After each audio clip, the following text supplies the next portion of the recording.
So guys, welcome back to AS business 9609 classes. हमारे पास unit 1 and हुआ था बिजनेस ऑब्जेक्टिव्स पे। तो आज का जो हमारा टारगेट है that we need to start with the 5 marker question और उसे समझना है कि how to solve the 5 marker question. अब आपको एक चीज़ मैं बताता चलूँ कि अगर आपने 5 मार्क्स का क्वेश्चन अगर कर लिया and you crack down that how to write 5 marker question, तो आप फिर 8 मार्कर क्वेश्चन भी ईजिली कर लेंगे।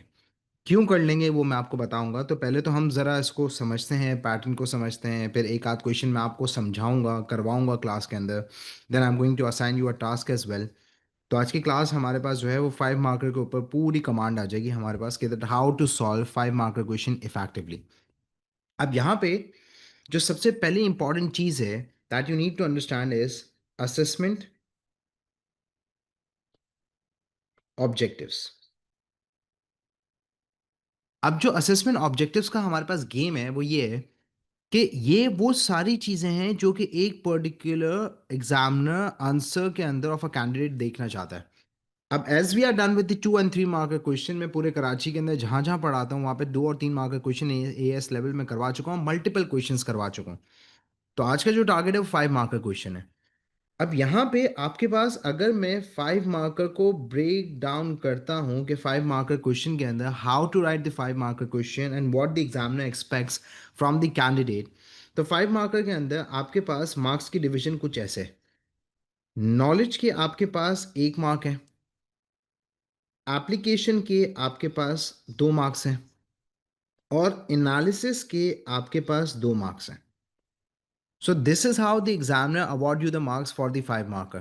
1 mark for the knowledge, 2 marks for the application and 2 marks for the analysis. अब से knowledge का मतलब हमें पता है। Application, that is to link, that is to apply the understanding and knowledge according to the situation. Analysis हमारे पास क्या है ये हमें समझना ज़रूरी है। तो आपके पास ये जो एनालिसिस है it is a new thing that you need to understand ताकि आप 5 मार्कर और 8 मार्कर क्वेश्चन इफेक्टिवली सॉल्व कर सकें। एनालिसिस का मतलब होता है किसी चीज को अच्छे तरीके से एग्जामिन करना, या फिर आप कह सकते हैं किसी भी पर्टिकुलर चीज को असेस करना। और जब आप किसी चीज को एग्जामिन या असेस कर रहे होते हैं तो इसका मतलब यह है कि उस पर्टिकुलर चीज को आप स्क्रूटनाइज कर रहे हैं। क्या करें? स्क्रूटनाइज करना है। अब स्क्रूटनाइज का मतलब क्या है कि यहाँ पे डिटेल एग्जामिनेशन हो रही है कि क्या फैक्टर्स हैं, क्या कॉजेज हैं, और क्या उसके ऊपर इम्पैक्ट आ रहा है उस चीज़ का। क्या फैक्टर्स हैं, क्या कॉजेज हैं, क्या इम्पैक्ट है। अब आ जाए ज़रा एक एग्जाम्पल लेते हैं।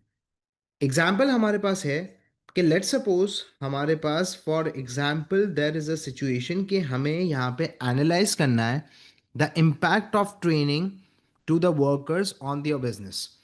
कि अगर एक पर्टिकुलर बिजनेस है, एक पर्टिकुलर मैनेजमेंट है that decides to provide the training and development to the workers, so what would be an impact, we have to analyse an impact कि what would be an impact on the business. तो let's suppose organisation यहाँ पे अपने employees को training provide कर रही है। जब वर्कर्स को हम ट्रेनिंग प्रोवाइड करते हैं तो वर्कर्स की जो स्किल्स हैं वो एनहांस हो जाती हैं। एज वी ऑल नो कि training is a particular process that enhances the skills of the workers. और जब वर्कर्स की स्किल्स इनहांस होती हैं तो now they work with efficiency and productivity in the business. अब आपके पास ये क्या है इस चीज को समझना, ये आपके पास है लेवल 1 एनालिसिस। कि आपने यहाँ पे जो एनालिसिस करे हैं वो लिमिटेड एनालिसिस हैं। There are two types of analysis, एक होते हैं लिमिटेड और एक होते हैं फर्दर डेवलप्ड एनालिसिस। अगर आप यहाँ पे ये लिखते हैं कि ट्रेनिंग अगर हम प्रोवाइड करते हैं तो training is an education process that enhances the skills of the workers which में provide them efficiency and productivity of the business. तो ये क्या है? एक लिमिटेड एनालिसिस है। आपने डिटेल इम्पैक्ट को डिस्कस नहीं किया यहाँ पे, या आपने उसको डिटेल एग्जामिन नहीं किया कि जब वर्कर्स की एफिशिएंसी और प्रोडक्टिविटी बढ़ेगी तो यहाँ पे ऑर्गेनाइजेशन की कॉस्ट क्या हो जाएगी? कम। और जब ऑर्गेनाइजेशन की अब कॉस्ट कम हो जाएगी तो now the organisation can become price competitive. ये आपके पास है लेवल 2 एनालिसिस, जिसको एग्जामिनर कहता है फर्दर एनालिसिस या फिर डेवलप्ड एनालिसिस या फिर एग्जामिनर से कहता है structured analysis.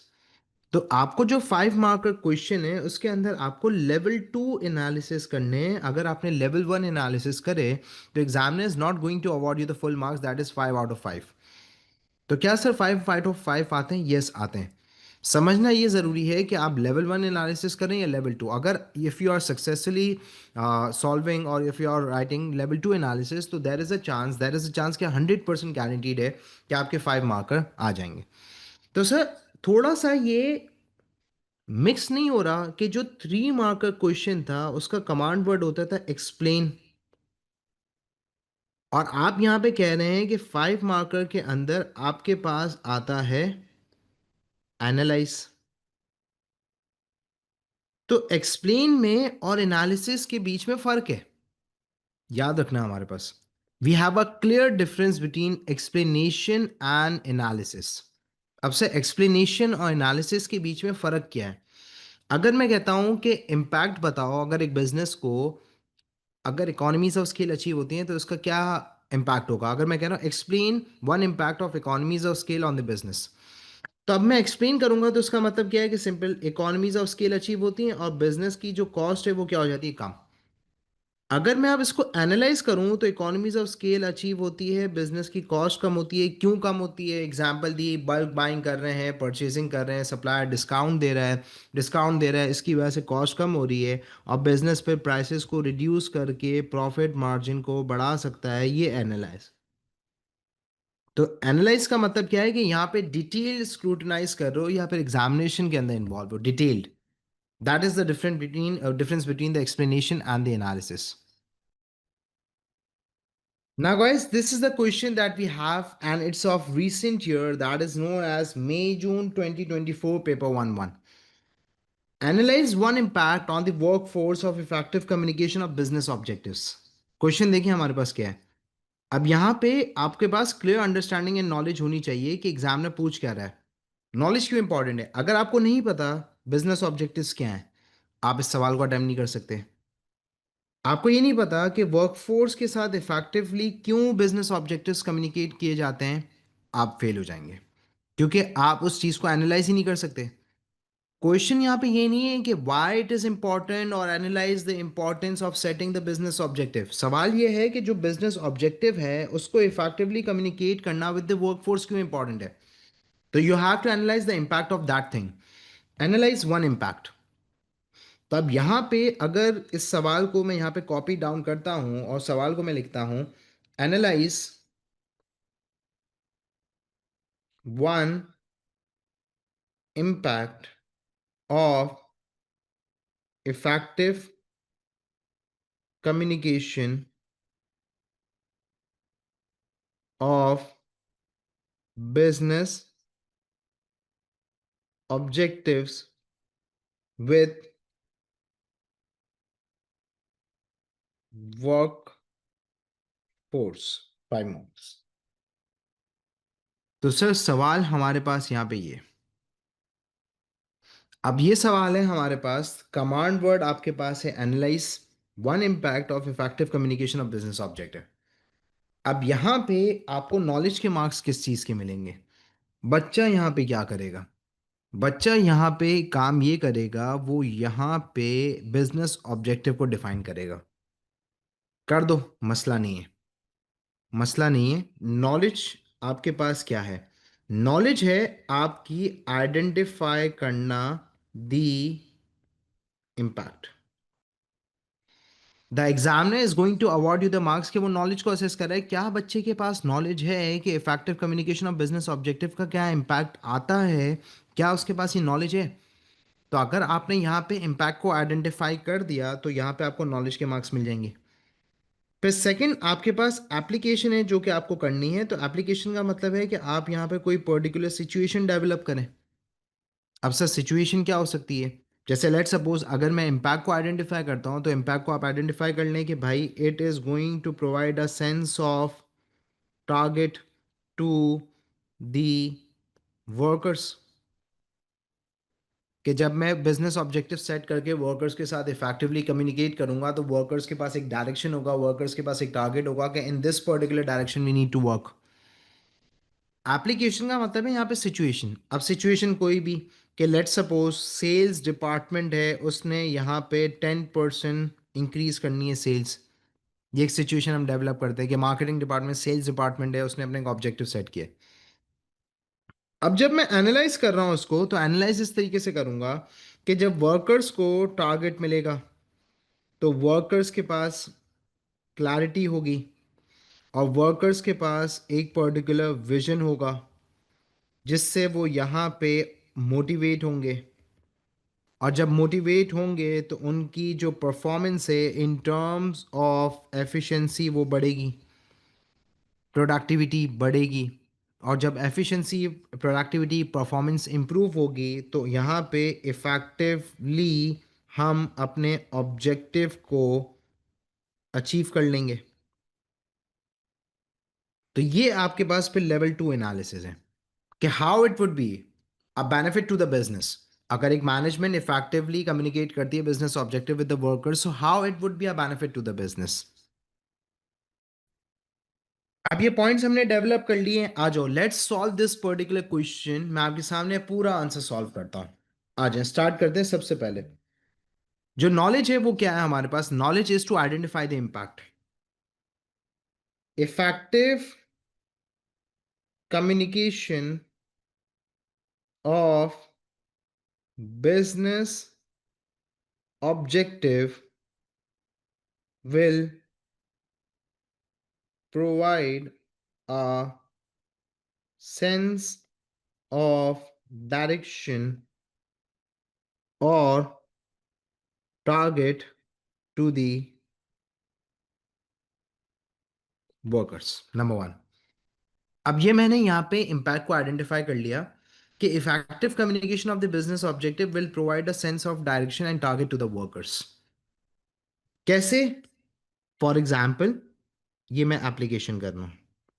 For example, sales department sets an objective to grow the sales by 10% in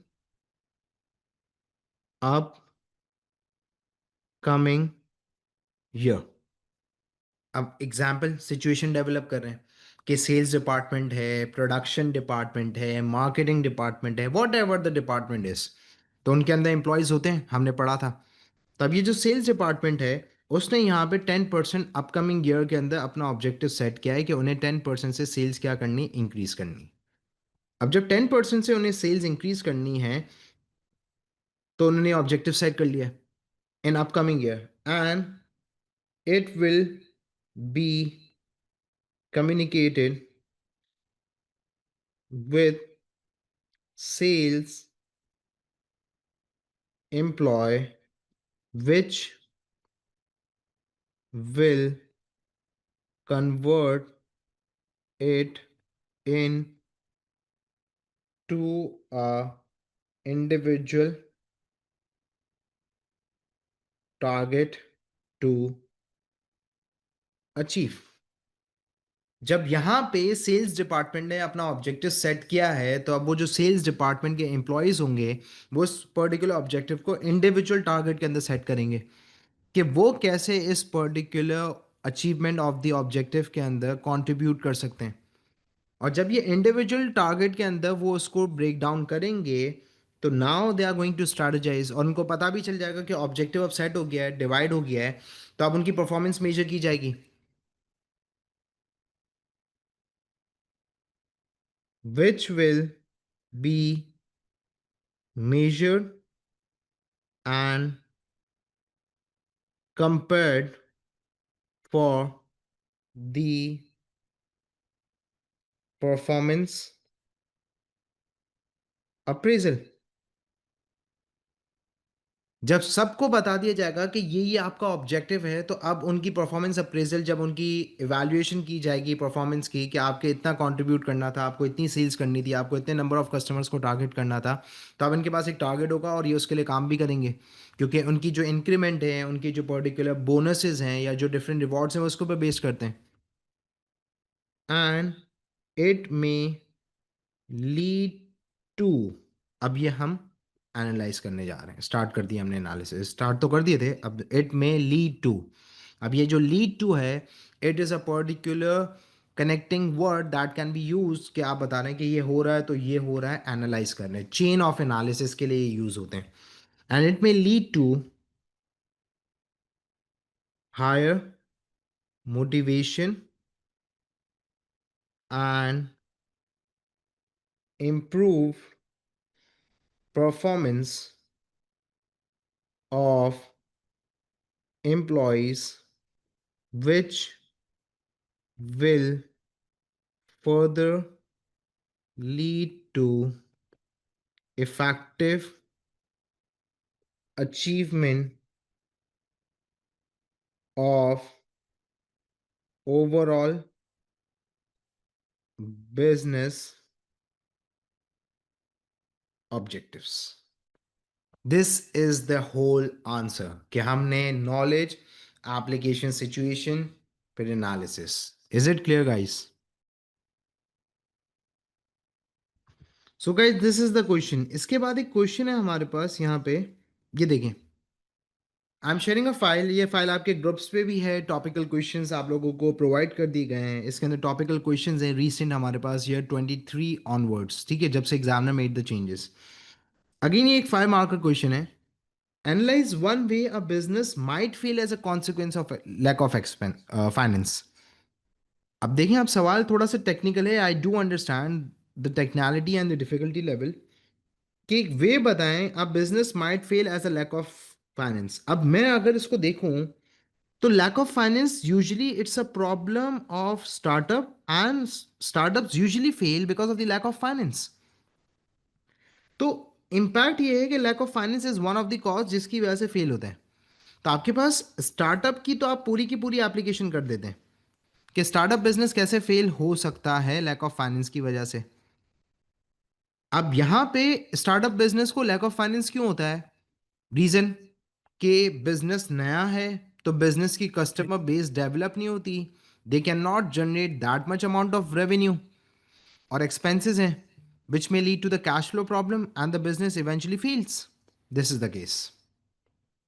तो इस तरीके से पूरा आपका सवाल हो जाएगा हमारे पास कि एप्लीकेशन स्टार्टअप की हो गई और आपके पास लैक ऑफ फाइनेंस की वजह से बिजनेस इतना ज़्यादा कॉम्पीट नहीं कर पाता, या कैश फ्लो प्रॉब्लम हो जाते हैं क्योंकि स्टार्टअप में इतना अमाउंट ऑफ रेवेन्यू जनरेट नहीं हो रहा होता इनिशियली, तो जिसकी वजह से it will lead to the cash flow problem, supplier को पे नहीं कर सकेंगे, क्रेडिट सप्लाईज नहीं होंगी, एक्सपेंसेस ज़्यादा हो जाएंगे, and the business might lead to fail. तो you guys have 5 to 7 minutes to solve this particular question. Now, this is the question. Analyze one way that a business may be affected by a dynamic business environment. अब सबसे important चीज़ ये है कि lack of knowledge किस तरीके से disaster या किस तरीके से फेलियर की तरफ लीड करती है। अगर किसी बच्चे को ये पता ही नहीं है हमारे पास कि sir what is meant by the dynamic business environment, अगर लैक ऑफ नॉलेज है और एक बच्चे को पता ही नहीं कि डायनेमिक बिजनेस एनवायरनमेंट होता क्या है, कि बिजनेस एनवायरनमेंट चेंज होता है, रेवेन्यू ऑब्जेक्टिव्स बिजनेस के अफेक्ट होते हैं, लेट सपोज इकोनॉमी में रिसेशन आ गया, तो when the recession hits an economy, so at that moment you cannot maximize the profit, you survive. तो आपका जो ऑब्जेक्टिव पहले एक्सपेंशन था, you are maximising the profit but now you are surviving. तो dynamic business environment case ये है हमारे पास, यू नीड टू अंडरस्टैंड। तो analyse one way that a business may be affected by dynamic business environment. तो dynamic business environment की पहले knowledge होनी चाहिए कि डायनामिक बिजनेस एनवायरनमेंट का मतलब है कि एक्सटर्नल फैक्टर्स बिजनेस को इन्फ्लुएंस कर रहे हैं। ये आपका वे बता दिया आपने कि एक्सटर्नल फैक्टर्स के अंदर जब चेंजेस आती हैं, for example recession hits an economy, तो ये आपकी हो गई एप्लीकेशन, कि जब इकोनॉमी के अंदर रिसेशन हिट करती है तो demand for goods and services कम हो जाती हैं। जब demand for goods and services कम हो जाती हैं तो कंज्यूमर की जो डिमांड नहीं है, स्पेंडिंग नहीं है, so why the producer is going to produce. तो यहाँ पे प्रोड्यूसर की रेवेन्यू प्रॉफिटेबिलिटी कम हो जाएगी, और जब रेवेन्यू प्रॉफिटेबिलिटी कम हो जाएगी तो बिजनेस के जो ऑब्जेक्टिव पहले ग्रोथ प्रॉफिट मैक्सिमाइजेशन के थे वो चेंज हो जाएंगे सर्वाइवल पे। तो this is how it is कि अगर फॉर एग्जांपल अगर मैं इसकी चेन ऑफ एनालिसिस बनाऊं तो यहीं पे आपके सामने बनाता हूं कि डायनेमिक इन्वायरमेंट कैसे अफेक्ट कर रहा है, फॉर एग्जांपल रिसेशन के थ्रू। रिसेशन आ गई तो यहाँ पे आपकी जो demand for goods and services है बच्चों, वो क्या हो जाएंगे? कम। और जब demand for goods and services कम हो गए हैं तो इसका मतलब ये है कि प्रोड्यूसर की जो रेवेन्यू होगा और प्रोड्यूसर की जो प्रॉफिटेबिलिटी होगी वो क्या हो जाएगी? कम। और बिजनेस का जो ऑब्जेक्टिव है वो चेंज होके किस पर आ जाएगा? सर्वाइवल पे। तो हो गया ना हमारे पास कि ये पूरा एक वे है, this is how the business gets affected and this is how the business environment is dynamic. Is it clear guys? समझ आया?